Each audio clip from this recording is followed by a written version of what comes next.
Hello friends, అందరికీ నమస్కారం. ఇప్పుడు మీ ముందున్నది మైసూర్ పాక్ అండి. మీ అందరికీ తెలిసిందే. వీడియో స్టార్టింగ్గా మైసూర్ పాక్ పట్టుకున్నాం అనుకుంటున్నారా? ఇది తినే ముందు దీని యొక్క హిస్టరీ, దీని యొక్క చరిత్ర కూడా మనం తెలుసుకోవాలండి. ఇది పుట్టి కూడా ఒక 200 ఇయర్స్ 300 ఇయర్స్ అవ్వలేదు.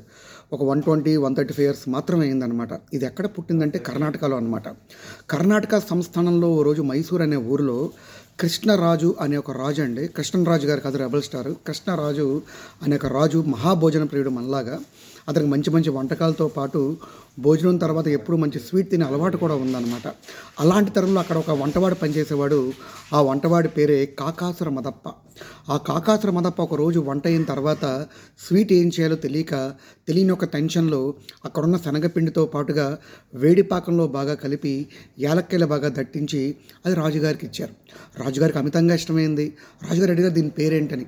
అప్పుడు కాకాసుర మదప్పకి ఏం చెప్పాలో తెలియక ఇది పాకం అంటారు. సంస్కృతంలో పాకం అంటే ఒక ఫుడ్.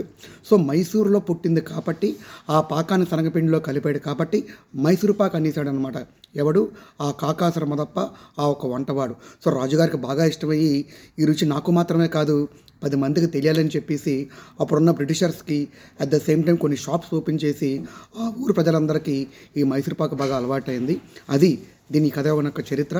ఎప్పుడైనా గుర్తుపెట్టుకోండి, ఒక ఫుడ్, ఒక ఆహారం తినే ముందు దాని యొక్క పుట్టు పూర్వత్రాలు, దాని యొక్క చరిత్ర తెలుసుకుని తింటే ఇంకా చాలా బాగుంటుంది. ఈ మైసూర్ పాకులో చాలా రకరకాలు ఉన్నాయి. కోవా మైసూర్ పాక్ అని, గట్టి మైసూర్ పాక్ అని, బూందీ మైసూర్ పాక్ అని. సో కాబట్టి ఇది మా ఫ్రెండ్ నుంచి రప్పించుకున్నాను, ఇండియా నుంచి. మీరు కూడా వీలుంటే దగ్గరున్న మిఠాయి బందార్కి వెళ్ళి మంచి మైసూర్ పాక్ తెచ్చుకొని తినండి, ఆనందంగా ఉండండి. ఇప్పుడు మీ సమక్షంలో మీ యొక్క పర్మిషన్తో మైసూర్ పాక్ తింటాను. వీడియో చూసినందుకు థ్యాంక్ యూ. ఎప్పుడు మీ ప్రేమను ఆకాంక్షించే మీ నందు.